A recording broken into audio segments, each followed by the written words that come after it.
ആകാശവാണി. നമസ്കാരം. പ്രാദേശിക വാർത്തകൾ വായിക്കുന്നത് വിജേഷ്.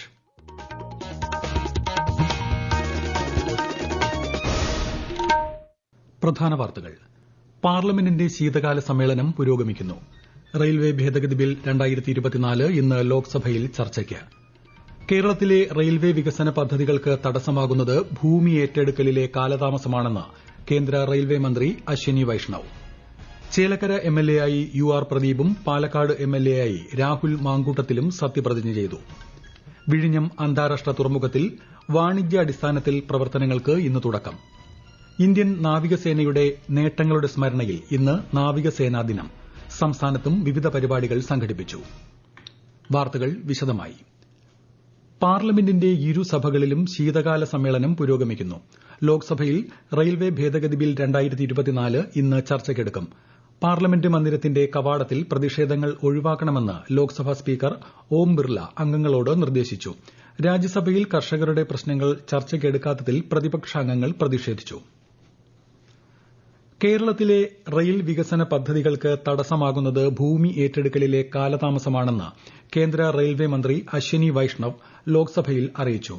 എറണാകുളം പാതയിലെ തിരക്ക് പരിഹരിക്കുന്നതിനുള്ള വിവിധ നിർദ്ദേശങ്ങൾ ചോദ്യോത്തരവേളയിൽ ഉന്നയിച്ച ഹൈബി ഈഡന് മറുപടി നൽകുകയായിരുന്നു കേന്ദ്രമന്ത്രി. Committed towards developing the railway network of Kerala. The support from the state government is not forthcoming, Honorable Speaker, sir. The land acquisition in the state of Kerala, despite the funds having been deposited, is a meager 16% of what land is required. I'll request that all the honorable MPs may please also help the railways by following up with their state government. Whatever land issues honorable MP has raised, he may please discuss in detail with the map of the area, and his ideas will be very welcome for developing that parcel. അമൃത്സറിലെ സുവർണ ക്ഷേത്രത്തിന്റെ കവാടത്തിൽ അകാലിദൾ നേതാവും പഞ്ചാബ് മുൻ ഉപമുഖ്യമന്ത്രിയുമായ സുഖ്ബീർ സിംഗ് ബാദലിന് നേരെ വെടിവയ്പ്. അദ്ദേഹം സുരക്ഷിതനാണ്. പ്രവേശന കവാടത്തിൽ സേവാദാറായി സേവനം അനുഷ്ഠിച്ചു വരികയായിരുന്നു സുഖ്ബീർ സിംഗ് ബാദൽ. അക്രമിയെ ഉടൻ കീഴടക്കി. ആക്രമണത്തെ കേന്ദ്രമന്ത്രി രവനീത് സിംഗ് ബിട്ടു പാർലമെന്റിൽ അപലപിച്ചു. ചേലക്കര എംഎൽഎയായി യു.ആർ. പ്രദീപും പാലക്കാട് എംഎൽഎയായി രാഹുൽ മാങ്കൂട്ടത്തിലും സത്യപ്രതിജ്ഞ ചെയ്തു. നിയമസഭാ മന്ദിരത്തിലെ ആർ. ശങ്കരനാരായണൻ തമ്പി മെമ്പേഴ്സ് ലോഞ്ചിൽ നടന്ന ചടങ്ങിൽ സ്പീക്കർ എ.എൻ. ഷംസീർ സത്യവാചകം ചൊല്ലിക്കൊടുത്തു. മുഖ്യമന്ത്രി പിണറായി വിജയൻ, പ്രതിപക്ഷ നേതാവ് വി.ഡി. സതീശൻ, മന്ത്രിമാർ തുടങ്ങിയവർ ചടങ്ങിൽ പങ്കെടുത്തു. കഴിഞ്ഞ മാസമാണ് സംസ്ഥാനത്ത് നിയമസഭാ ഉപതെരഞ്ഞെടുപ്പ് നടന്നത്.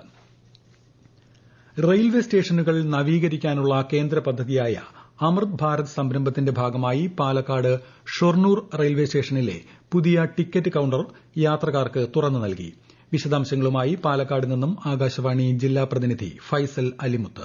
പദ്ധതിയിൽ ഉൾപ്പെടുത്തി പണി പൂർത്തിയാക്കിയ പുതിയ കവാടം കെട്ടിടവും ടിക്കറ്റ് കൌണ്ടറുമാണ് യാത്രക്കാർക്ക് തുറന്നു നൽകിയത്. ഇടതുഭാഗത്ത് 5ഉം വലതുഭാഗത്ത് 3ഉം ആയി ആകെ 8 കൌണ്ടറുകളാണ് സജ്ജീകരിച്ചിരിക്കുന്നത്. റെയിൽവേ സ്റ്റേഷനിൽ എത്തുന്ന യാത്രക്കാർക്ക് ഇനി മുതൽ പുതിയ കവാടത്തിലൂടെ പ്ലാറ്റ്ഫോമിലെത്താം. അമൃത് ഭാരത് പദ്ധതിയിൽ ഉൾപ്പെടുത്തി 13 കോടിയോളം രൂപയുടെ നവീകരണ പ്രവർത്തനങ്ങളാണ് ഷൊർണൂർ റെയിൽവേ സ്റ്റേഷനിൽ നടക്കുന്നത്.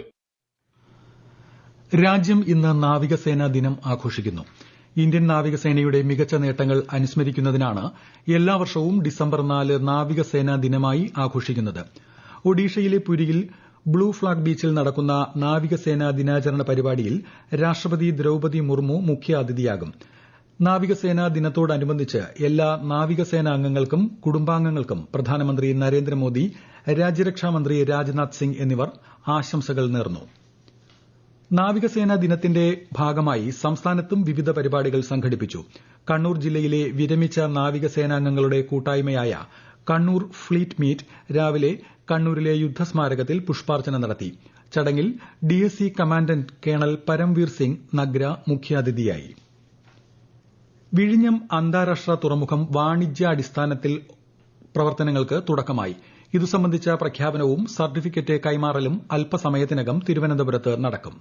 ഈ വാർത്തകൾ ആകാശവാണിയിൽ നിന്ന്.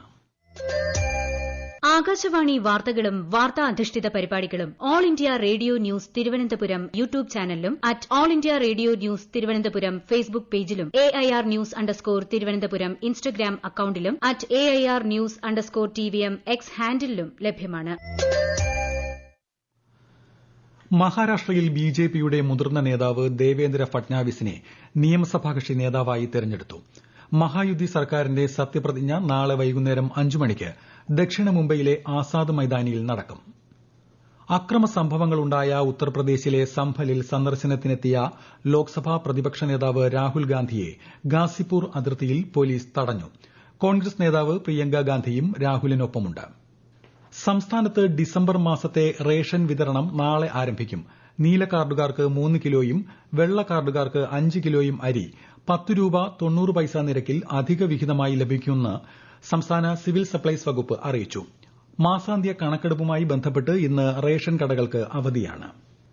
ഈ സീസണിലെ നെല്ല് സംഭരണം സംസ്ഥാനത്ത് പുരോഗമിക്കുകയാണെന്നും സംഭരിച്ച നെല്ലിന്റെ വില ഈ ആഴ്ച നൽകി തുടങ്ങാനാകുമെന്നും ഭക്ഷ്യ സിവിൽ സപ്ലൈസ് മന്ത്രി GR അനിൽ.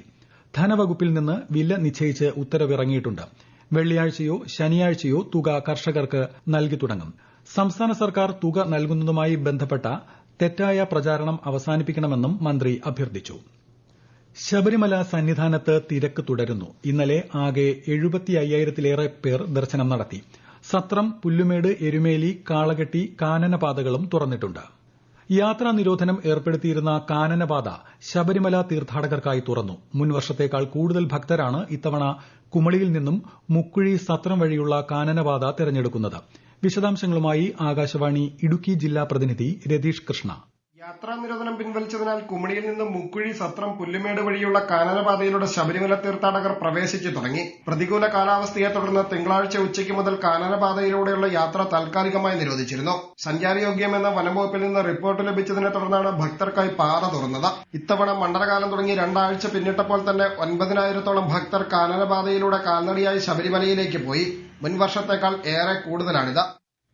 മസ്കറ്റിൽ നടക്കുന്ന ഹോക്കി ജൂനിയർ ഏഷ്യാകപ്പ് ഫൈനലിൽ ഇന്ത്യ ഇന്ന് പാകിസ്ഥാനെ നേരിടും. ഇന്ത്യൻ സമയം രാത്രി 8:30-നാണ് മത്സരം. സെമിയിൽ ഇന്ത്യ മലേഷ്യയെയും പാകിസ്ഥാൻ ജപ്പാനെയും പരാജയപ്പെടുത്തി.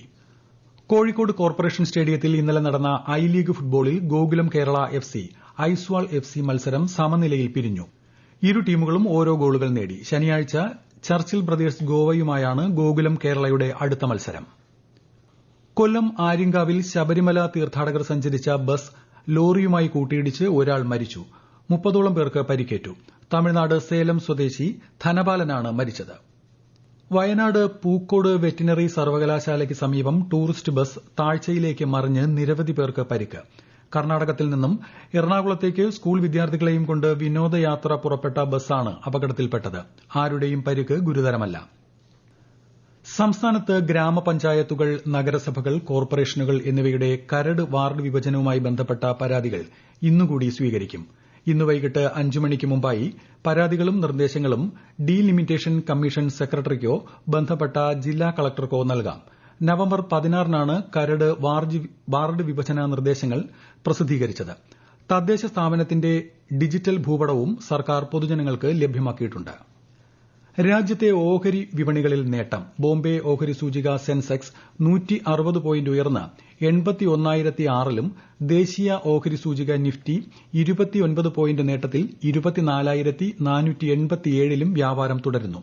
സ്വർണ്ണവിലയിൽ മാറ്റമില്ല. പവന് 57,040 രൂപയും ഗ്രാമിന് 7,130 രൂപയുമാണ് ഇന്നത്തെ വില. ഇന്ത്യ അന്താരാഷ്ട്ര വ്യാവസായിക പ്രദർശനമേള ഈ മാസം 13 മുതൽ 15 വരെ കൊച്ചി കാക്കനാട് കിൻഫ്ര ഇന്റർനാഷണൽ എക്സിബിഷൻ സെന്ററിൽ നടക്കും. മുഖ്യമന്ത്രി പിണറായി വിജയൻ 14-ന് വൈകിട്ട് ഉദ്ഘാടനം നിർവഹിക്കും. മന്ത്രിമാരായ പി രാജീവ്, PA മുഹമ്മദ് റിയാസ് തുടങ്ങിയവർ സംബന്ധിക്കും. പ്രധാന വാർത്തകൾ വീണ്ടും. പാർലമെന്റിന്റെ ശീതകാല സമ്മേളനം പുരോഗമിക്കുന്നു. റെയിൽവേ ഭേദഗതി ബിൽ 2024 ഇന്ന് ലോക്സഭയിൽ ചർച്ചയ്ക്ക്. കേരളത്തിലെ റെയിൽവേ വികസന പദ്ധതികൾക്ക് തടസ്സമാകുന്നത് ഭൂമി ഏറ്റെടുക്കലിലെ കാലതാമസമാണെന്ന് കേന്ദ്ര റെയിൽവേ മന്ത്രി അശ്വിനി വൈഷ്ണവ്. ചേലക്കര MLA ആയി UR പ്രദീപും പാലക്കാട് MLA ആയി രാഹുൽ മാങ്കൂട്ടത്തിലും സത്യപ്രതിജ്ഞ ചെയ്തു. വിഴിഞ്ഞം അന്താരാഷ്ട്ര തുറമുഖത്തിൽ വാണിജ്യാടിസ്ഥാനത്തിൽ പ്രവർത്തനങ്ങൾക്ക് ഇന്ന് തുടക്കം. ഇന്ത്യൻ നാവികസേനയുടെ നേട്ടങ്ങളുടെ സ്മരണയിൽ ഇന്ന് നാവികസേനാ ദിനം. സംസ്ഥാനത്തും വിവിധ പരിപാടികൾ സംഘടിപ്പിച്ചു. പ്രാദേശിക വാർത്തകൾ കഴിഞ്ഞു. അടുത്ത വാർത്താ പ്രക്ഷേപണം 12:50-ന്.